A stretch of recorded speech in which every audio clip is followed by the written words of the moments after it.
Tom Torero, podcast 31 from Paddington in central London. I'm on my way in transit tomorrow to Poland for, you could say, the second half of the Round the World Torero Below the Belt tour.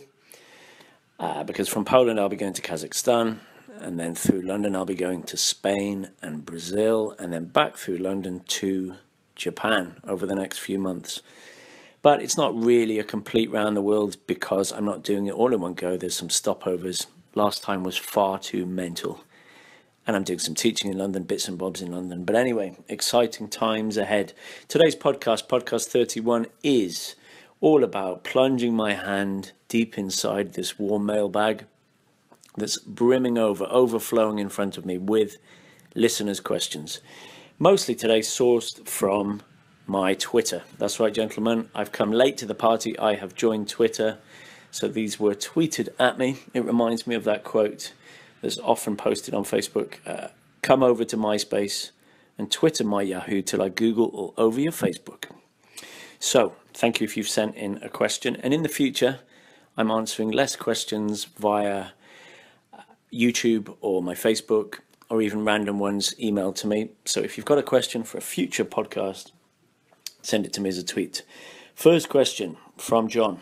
Let's dive in. He says, I'm thinking Budapest, i.e. Hungary, might be my next day game trip. Can you recommend any specific locations for accommodation, day game, etc.? Now I'm going to read two more questions that are of a similar nature. Chris has asked me, how did you find Barcelona for day game, Tom? Recommendable? What to avoid there and where to go? Question mark. And John D says, do you have any inside tips for Oxford? All right. Three questions all about day game and travel and flow mad stuff. A little bit of tough love, first of all, in that Tom Torero, I'm not really a travel agent. You're going to have a different experience to me when you go to these places, even though I've day gamed in all three of those cities, Budapest, Barcelona and Oxford. You're going to find it different depending on your level, your ability, the type of girls you like, how long you're going for, what else you're going to do in the city, how you like that vibe, how you like the weather, etc., etc. So that's the first point.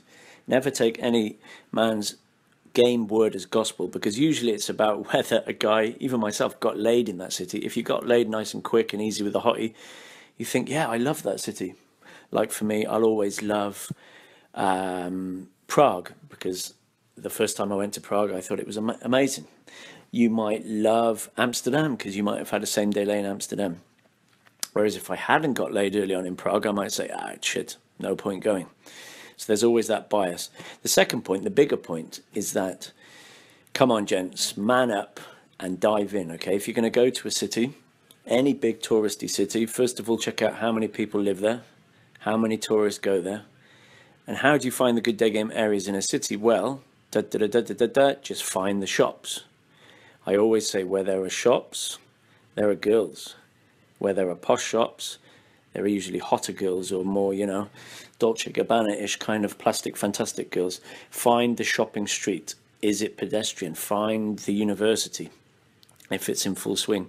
Find where the tourists roam around. So obviously for Budapest, it's obvious. There's a shopping street parallel to the river. You know where the tourist sites are going to be because they're plastered all over maps. Find shopping centres if it's too hot or too cold. Barcelona, even easier. I'll give you a clue. Plaza Catalunya. Start from there, look for a shopping centre, look for the main shopping street, and all will be well, okay? Same for Oxford even if you said to me Cardiff or Oxford. Find where Topshop is, find where Zara is, find where H&M is, find where the indoor little markets are.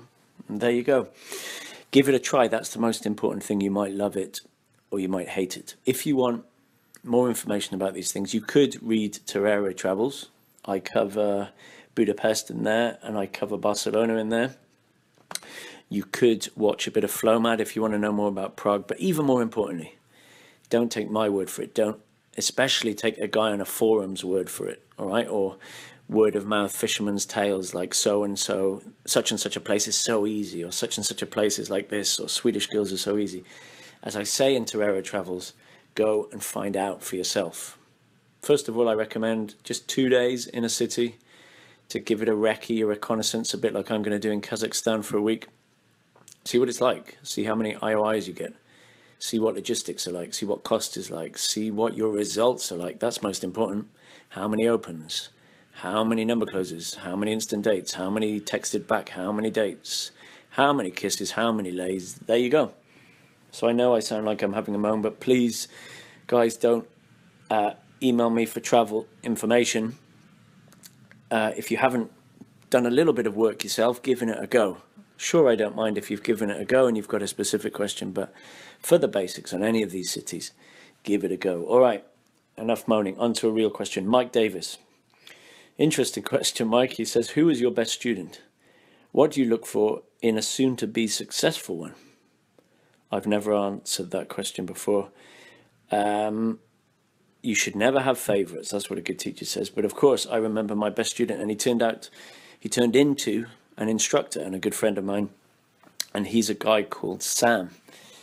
He worked for me for a while before moving to Spain. He's out in Spain.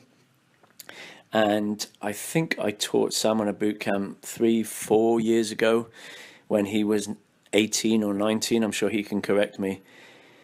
But how did I know he was going to be great?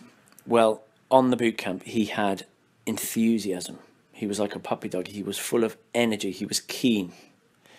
He'll admit himself he was horny for girls and horny for success. You know, he was buzzing on life. Big smile on his face, positivity. So definitely no moaning or whinging or why me stories. This was a man who I knew, or rather a boy at the time, who was a machine. He had set his mind to it, and before we had even done the warm-up, he was racing off. He was going for it. He was jumping in. And more importantly, he wasn't just spam approaching, obviously, after that. He was approaching, listening to advice, applying it, and then approaching again. Rinse and repeat. That's how you get great at something, all right? It's effective learning. It's not a mystery. You can do it for any skill set. So after the boot camp, he went out with another boot camp student, and they just hit it so hard. For about a year, Sam hit it. Even with poor logistics, living with his parents outside London, he would come into central London, have days where he would just beast it, like marathon days, collect loads of phone numbers. And because, this is great, because he had such bad logistics, he couldn't really take the girls to his mum's, or he didn't want to. He would improvise, and he got laid with girls in parks, toilets. We let him use our logistics sometimes. He just found a way. And you need that hunger to be successful at anything. If it comes too easy, if it's on a plate, you don't have that fire in your belly.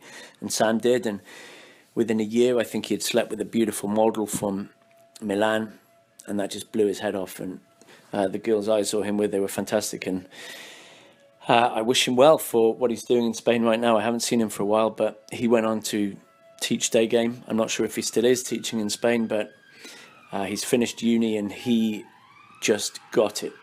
He understood as well the fundamental principles behind why these techniques worked. You know, he got the whole red pill thing, not in an online academic way. You can tell I'm in London. I'm about to be arrested, see. Not understanding it in an academic way, but he understood it from his time on the street. And that's the best way to understand this knowledge. But good question, Mike. All right, next question. Boris Plotkin says, what's your schedule for the next month? Or Ben, this is Boomer TV, asks the same. What countries do you plan to visit in the near future? Well, like I said in the beginning of the podcast, I'll be revisiting Poland, first time Kazakhstan, revisiting Spain, first time Brazil, first time Japan. That really rounds off my year. I hope to make it back to Moscow as well in chilly, wintry, snowy December. But it's been one hell of a year for traveling new countries, so that's quite enough to feast on for this year. I'll tell you more about my travel plans another time. All right, next Twitter question from a Twitter user with Taiwanese characters in his name, I think. Apologies, I couldn't read it, not being a fluent Taiwanese speaker myself. He says, when you get a number from a girl and find out she is not available later in the week, how will you do on text game? I guess he means, what do you do on text game? Well, that's cool. If you're listening to this, first of all, pause the podcast and go and watch my texting video, Torero texting. And I talk about my texting model because it's very common. You get her number, you send a few texts back and forth, you pull the trigger, you ask her out, and she's busy. So the worst thing to do would be to just jump on her again and immediately ask her, okay, are you free this day? And she says no, and you send another one going, are you free on this day? How about this day? This day, this day, this day. See, do you feel the pull? Which, rather than being persistent, becomes creepy and needy, low value. All right, screams of scarcity. So what you need to do is go back to the beginning and just start pinging her again. If you don't know what pings are, I've written about this extensively. You're not asking her a question, you're just telling her what you're doing in your day, and then maybe then asking her something cheeky. So you might just say, you know, just eaten a delicious steak. Feel like a caveman. How about you? Question mark. All right, and what that is trying to do is just remind her you're there. Remind her you're not a chode or needy or desperate or boring. How are you? How was your day? What are you doing? Those kind of questions. She should be amused. She should smile when she gets your message. She should reply. And then you just need to keep doing that until you feel like she's on the hook, like a good fisherman, and then reel her in with another invitation. Do that a few times. If she's still playing you along after a few weeks, she's playing you along. You're just giving her attention. So cut her off and see if she pings back like a boomerang. I'll come on to boomerangs and my theory for boomerang girls and boomerang principles in a street hustle video coming at you. All right, Mohammed asks a religious question. I don't mean the meaning of life, but about religious girls. How to manipulate religious beliefs. I guess you didn't want to use that word manipulate, it's a translation thing. How to manipulate religious beliefs about sex in girls' mind, like it's a bad sin. I think that question means how to overcome a religious girl who has strong beliefs and she has been brought up to think that sex is a sin. Like in most world religions, sex before marriage is a sin. Sexual thoughts, lustful desires, looking at the opposite sex, it's a sin that needs confession and cleansing in Hail Marys, or whatever the equivalent is in Islam. But the good news, Mohammed, here's the good news. I have seduced many Muslim girls, that is girls from London who are of the Muslim faith, or girls from Morocco, girls from Egypt, girls from Lebanon, girls in Iran. I had an Iranian girlfriend, many girls from Turkey. I had a beautiful Turkish girlfriend, and their families were strict Muslims, okay? I've seduced one evangelical Christian, if you know what that is, pretty happy clappy, you know, hardcore. And the strangest religious girl I've seduced, a virgin, belonged to the cultish, or rather cultish, Baha'i faith. You can look that up. And she had never even touched the guy, you know, held his hand or kissed the guy. And then it took me a while to daygame her, but I did, and I slept with her. So what's the message of all these stories? It is that biology is stronger than religion. That's why, you know, priests sin, people of congregations sin.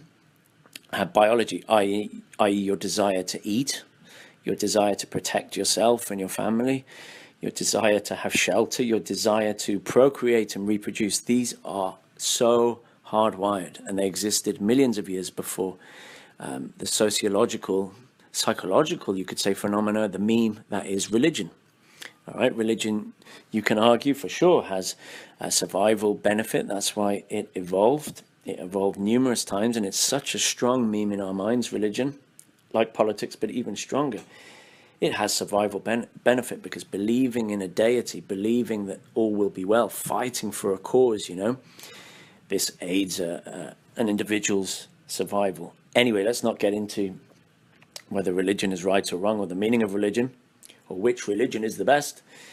But just to say that girls have these needs, wants, and desires, and they don't go away.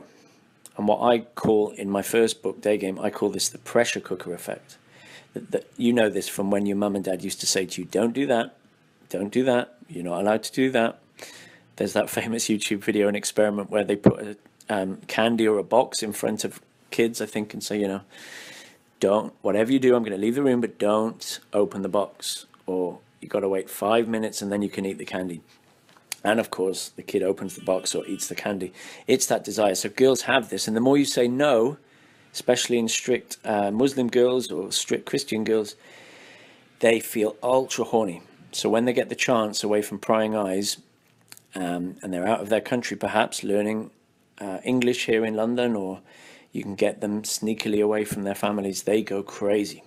So some of the craziest girls I've ever slept with have been Muslim girls, virgins, the Baha'i girl, the evangelical girl. They want to try all this stuff with you. Okay, so don't worry, don't see it as manipulation. I don't see it as a sin. Like I said, I'm not going to go into religious beliefs, but just know that it's very, very possible. It actually probably works in your favor. All right, a virgin girl wants to try something. So remember secret society principles and the power of DNA replication, the power of biology. Have faith, Mohammed. Okay.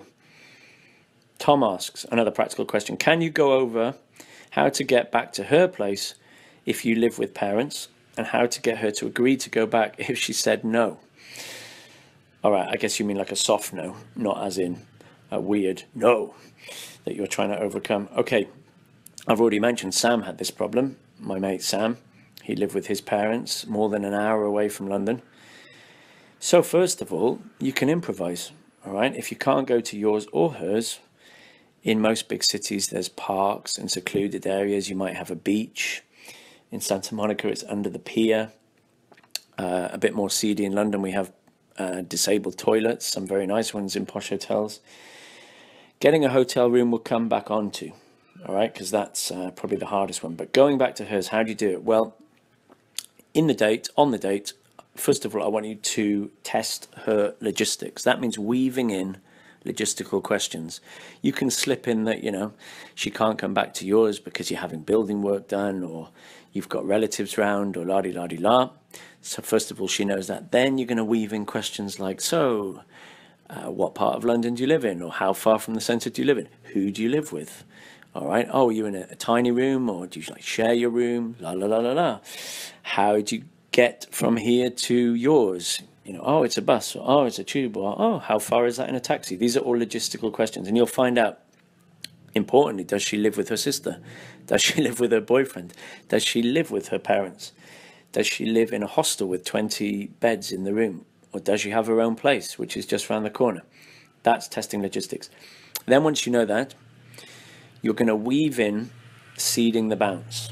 All right. I mention all this stuff on my how to date video as well. So you're not asking all these questions like a police officer in a row. You're weaving them in. All right. She shouldn't notice. Seeding the bounce means finding a reason to go back to hers. Or if you want to use the disabled toilet, finding a reason to use the disabled toilet, or find a reason to walk in the park, you know. Show her that tree planted by your great-great-grandfather that you just have to see in the middle of the park, or that view from Primrose Hill you have to see. Or as Dave Diggler says, the graffiti by Banksy in the toilet that you have to come and see with a smile on your face. So you might say to her, oh, she mentions her records, and you say, oh, yeah, I'd love to check out the record collection. Or she might say she's really good at making smoothies, and you'd say, okay, we can have like a smoothie competition at yours, right? I'll make one and then you can make one. Or she might say she plays the piano, and you can go back and she can teach you the piano. You can bring some food over to hers. You can bring a movie over to hers. You can bring something to suggest like, okay, I bring this, you provide the location. It's like, I'll bring the popcorn, you provide the home cinema, bingo bango. And again, jump in a taxi. Girls know what it means, okay? Girls that want to get laid will kind of help you get laid, even with this little token resistance, LMR, whatever. Girls know. So a smile on your face when you say, look, yeah, I'll grab a bottle of wine. You show me that jazz piano you said. Let's go. Stop a taxi, get in. She'll know, okay? You shouldn't be tricking a girl back to go back to hers. And if she says no, as in I'm not sure, It's the principle of manning up, leading, stopping the taxi, going for it. All right. I've had to overcome that many times. Read my first book, most of the Lay stories where I went back to her house. You have to be pretty persistent. If it's obviously a strong no, you just stop the date, you roll off. That means take a step back, light kiss, say goodnight, then set up the next date, all right? Logistics is in your control. It is a big part, but like Sam did, Sam got laid with loads and loads of girls without taking them back to his or going back to hers. He improvised. Maybe you know some friends with better logistics and you can borrow their sofa or borrow their room. Work it out. Again, it's a bit like the travel questions. Part of getting good with game is figuring this stuff out practically, all right? Not just hypothetically in your mind. But anyway, I hope that helps. Neon Rebel asks, hey Tom, how do you reduce spam approaching? Focusing on a high approach rate can make interactions quick and spammy. Good question, because I'm always nagging guys to approach more. It's probably the biggest sticking point that guys just don't do it enough during the day. But if they are doing a high volume of approaching, you're right, it could be spammy, i.e. that's just running up to a girl going, hi, you look nice, what's your number? Hi, you look nice, what's your number? It's called Find the Yes Girl.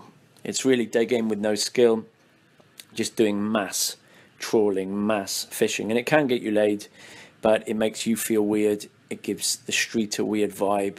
The girl feels like it's very fast, and it just requires luck. So we need a middle way, not approach anxiety, not approaching and not spammy approaching. The middle way would be to set a target and do the same amount every week. I always say between 30 and 50 or 10 every time you go out. Try and do 10 in 2 hours and make those approaches effective. Make them count. All right, so you approach, maybe do 2 or 3 approaches and then stop and think about, okay, what happened there? What was the pattern? What can I try to correct that sticking point? Then make a correction, try again, and evaluate. Try again, correct, evaluate. This is effective learning. This is how you learn any skill set, from playing the guitar to tennis to martial arts to day game. Having a wing obviously helps to watch you and listen to you with wireless microphones. Recording yourself with MP3s or dictaphone, that makes you evaluate. I'm not saying micromanage and evaluate everything. And as I say in the book, Beginner Day Game, if you're a complete newbie, complete beginner, don't evaluate anything. Your job is just to leave the house and start talking to girls, let's say for the first 100 approaches. But after that, yeah, you want to think, what's going on? Where am I on the London Day Game model continuity sticking point line, you know? Have a look at my sheet that I use with students. There's a video and a PDF for free on YouTube where I give away my teaching criteria, my teaching checklist, and maybe your sticking point is the open, or it's the stacking, or it's the vibing and getting the hook. Is it getting her to invest? Is it closing strong? There's so many things that could be going wrong. So yeah, stop, think, evaluate, change, correct, try again. Make each approach count. All right, lots and lots of tweets from this dude. Very keen. His Twitter name is However It's Me. I think he asked me 5 or 6 questions. I don't know if I can answer them all now. It depends how long each one takes. Let's give it a go. But I like your I like your cockiness in asking all these questions. Right. He says, how do you deal with the ethical aspects which come from day game? By that I mean, how do you cope with breaking girls' hearts and girls falling in love with you? And maybe you can think of other aspects. I'm tired to think anymore. I love that line. Maybe you can think of other aspects. I'm tired to think anymore. However It's Me, you should watch my love letters part 2. You'll see why I'm laughing there. All right, be careful. There's no white knight in that question. So be careful you're not kind of chody, overly romantic, coming from scarcity. I will always love you mindset, okay? No, I'm not denying love exists, but I am saying be careful if you're in scarcity of Disney-fied love one-itis. But, okay, the ethical aspects. I don't follow ethical codes, you could say, when it comes to game, because game is getting laid. So I'm in it to get laid. I'm not thinking about Christian morals or traditional ethics in terms of right and wrong.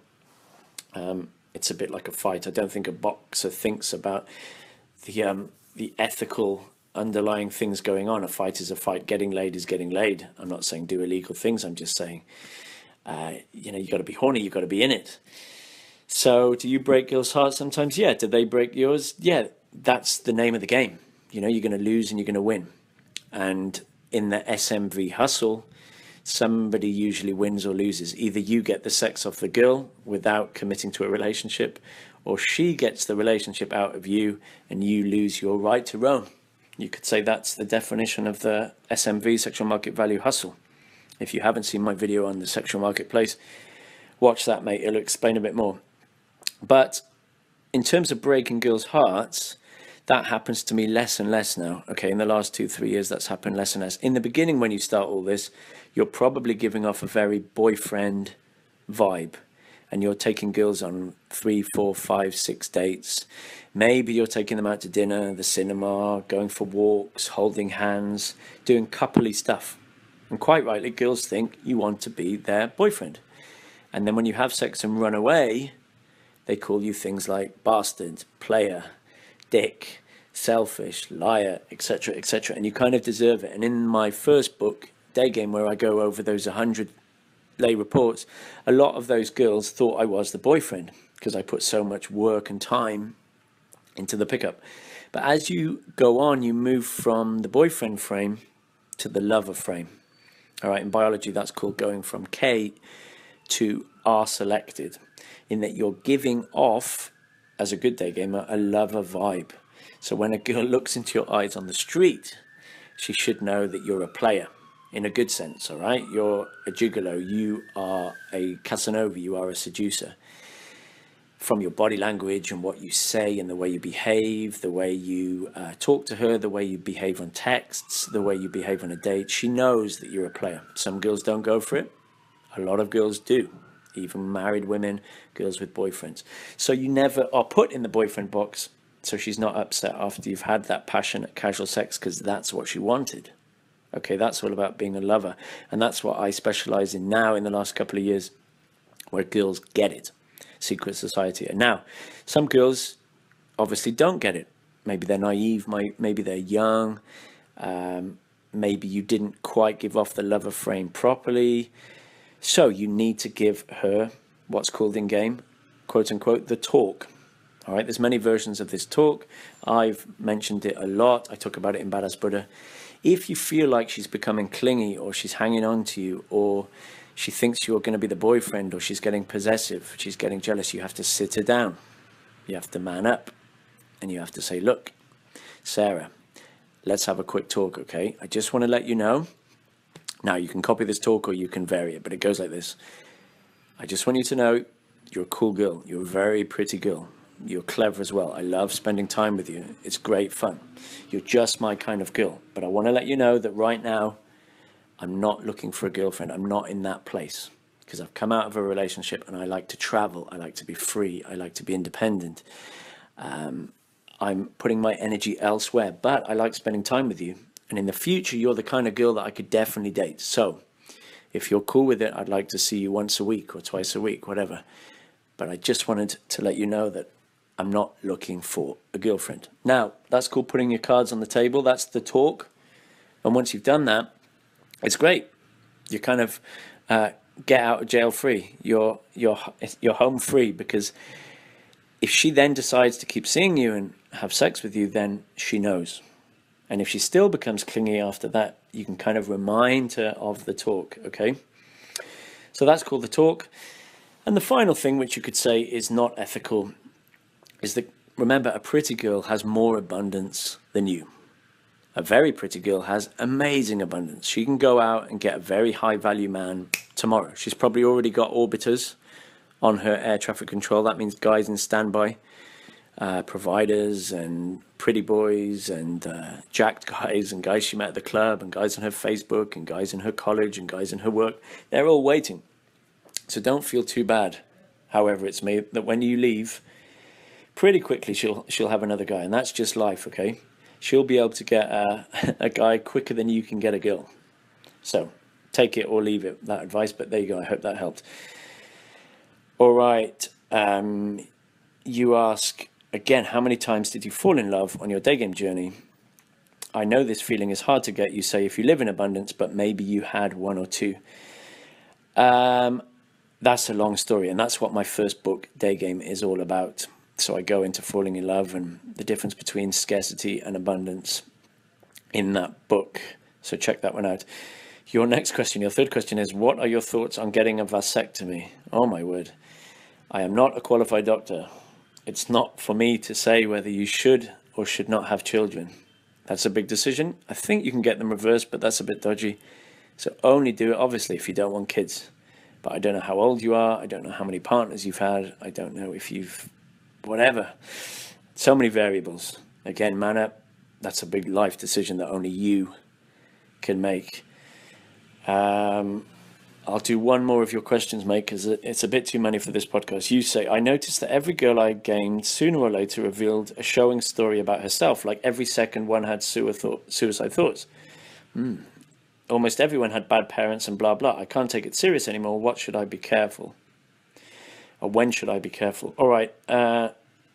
Okay, sounds like you're getting the bad girls, quote unquote bad girls, because we're all good and bad. That means you're filtering for that kind of girl, yeah? Doesn't have a father. Maybe it's the stripper type. Maybe it's the tattoo type, the piercing type, the barmaid type, whatever. So we all filter for girls. But the joy of doing day game is that you day game a buffet, a rainbow of different girls. So if you're opening lots of pretty girls, that shouldn't be happening. Whereas if you're doing night game or just same day lays or just stripper game, sure, you're going to get that kind of Las Vegas ex-stripper kind of girl. But I would say day game all kinds of girls, librarians, office girls, blondes, brunettes, 18-year-olds, 30-year-olds, and that should stop happening through normal distribution and volume of approaching. All right, new Twitter user Benedict says, I met a Korean girl who was my first proper day game lay. It took me 2.5 months to sleep with her. She says she wants me to go there. I don't have the money and not much experience I want with women, but I like her a bit. She said she loves me. Do you think long distance relationships work on Skype? I could visit her, or she might come here in a year, or shall I hit the streets? Benedict, you know the answer to your own question, as most of our questions in life contain. We ask questions usually when we know the answer, and our question contains that answer. You say at the end, should I hit the streets? You should. Long distance relationships, no. Especially if you're in the boyfriend box. It took you quite a while to sleep with her. She's already said she loves you. That does sound like Asian girls, Korean girls, way too fast. Long distance, just no, for lots and lots of reasons. And you've said already, you want more experience with women. So take that as a good experience, as a good notch, as a good victory to spur you on to other things.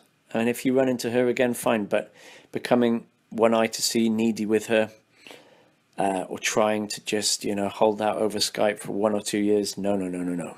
Thomas Loftus says, so much is put into how to attract a woman, sleep with her, etc. But how do you deal with a woman who wants a relationship with you? All right, Thomas, that is kind of what I was talking about with the question from However It's Me about girls falling in love with you. First of all, be careful. That's not a white knight question. Listen to my podcast. I think the last one or the one before, I think with John, when I was talking about guys saying how they're over pick up because it's too shallow and they just want to rescue women. They want quality relationships with women. Be careful, that's not you. Or you're putting a certain woman on a pedestal, i.e. that's a loaded question. If women want relationships with you, well, that's a good thing. You're coming across as a very valuable, high value, normal guy, as long as you're not the provider guy, flashing your passport and your cash. That might be why some women want relationships with guys. But again, consider, are you giving off the boyfriend vibe when you do your day game texting and dating, or are you giving off the lover vibe?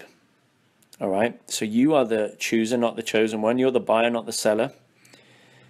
And to be the chooser, you need abundance. That means you need to go out, collect lots of numbers, do a lot of texting of different girls, go on a lot of dates, be sleeping with or having the possibility to sleep with different girls. It's a place of strength. So if you want to then decide to get into a relationship, fine, do it. That's fine. I'm not against relationships or even marriage. I've said many times before. But if you're doing it from a place of weakness, i.e. maybe what Benedict was talking about before, just jumping into the first girl you've slept with, then be very careful. All right, so if lots of girls are getting the wrong idea about relationships with you, give them the talk, give off more of a lover frame. Make sure you're letting girls know what's going on. All right, if you're thinking about how to get a relationship with a girl, then take my dad's advice, Thomas. All right, and first of all, be the lover. I've said this in many more podcasts. You can't start as the boyfriend and then go into lover mode. You have to start as the lover and then go into boyfriend mode. So start off with fast sex. Try and sleep with her as quickly as you can. Have all the passion, have all the craziness. Find out if she's a cool chick. Find out if there's any red flags. Find out if she's stable. Find out if you like spending time with her other than just having sex with her. And this takes not just days or weeks, this takes months. All right, really get to know her if you're in for it for the long haul, and then sure, have a relationship, but don't jump into it. You are the buyer, not the seller.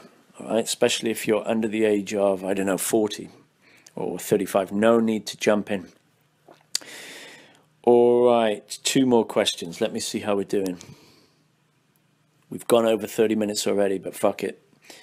Let's get these questions in. Benedict. Maybe the same Benedict, maybe a different Benedict. He says, what's your opinion on the no-fap movement?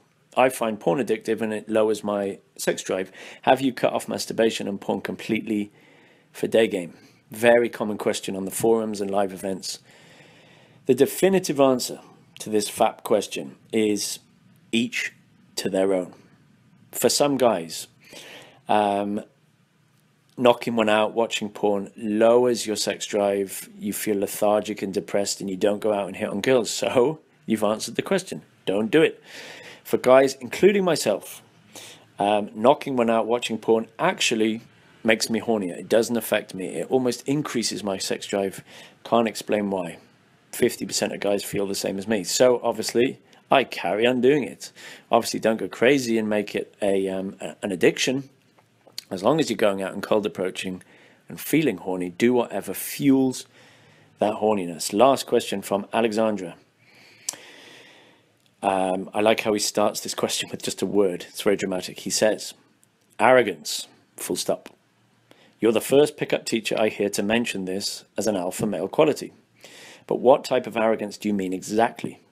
Is there such a thing as good/bad arrogance? I like the tone of that question. It's almost arrogant in itself, but that's good. It's coming across as good arrogance. You're holding the frame, you're dominant without being rude. And in the Nice Bad Boy video series, if you haven't seen that, there are 30 videos on my YouTube channel for free about the qualities of a nice bad boy or the badass Buddha. I talk about the sweet spot, which is the badass Buddha, okay, of yes, being arrogant, but not being a total douche, not being a dick. So let's give you some practical examples. For good arrogance, I want you to think of someone who has a red carpet walk, somebody who has swagger, like a male movie star. Think of the charm and cheeky charisma of Bill Clinton. Think of the cockiness, the holding of the frame, the cheeky, soft dominance of someone like Hank Moody in the TV show Californication, all right? He's a lovable dick. That's the cocky arrogance that a player should have, all right? Watch my top 10 PUA movie recommendations and you'll see some other examples. That's on YouTube. Bad arrogance would be ridiculous narcissism, that kind of real dark triad, crazy, rude, evil arrogance, you could say, quote unquote, of, what's an example? Christian Bale in the movie American Psycho. That's very dark triad, all right? Bits of Wolf of Wall Street. Watch Leonardo DiCaprio in that Scorsese movie. Little bits of good arrogance in him, but mostly bad arrogance. So, of course, you can have good and bad arrogance. a player needs to be the badass Buddha. He needs to display that cockiness without making girls run away. It's good when girls are kind of like playfully slapping you, saying, you are such a douche, or, oh my God, you're such a bad boy, or you are so arrogant. And you say, I know, you can call me God. And she's like, excuse me. And you say, you're excused. That's all fine. That's playful. All right. But genuinely just shouting at women, hating women, treating them really badly, having women absolutely hate your guts, that's bad arrogance. Not going to last. Player's going to burn himself out. It's going to end in disaster. There you go. No more questions. That's it for a few more podcasts. But like I said, if you've got any more questions while I'm on the road, tweet them to me, dear listeners, because Twitter's much easier than trying to amass all these questions via all these different sources. Email is more for coaching. All right. Once again, don't be lazy and ask questions that I've already answered a million times on YouTube about day game, texting, dating, whatever. It's all out there. But if you want to know about Skype coaching or private coaching or my Saturday Street Hustle coaching, it's tom@tomtorero.com. Until next time, ta-da.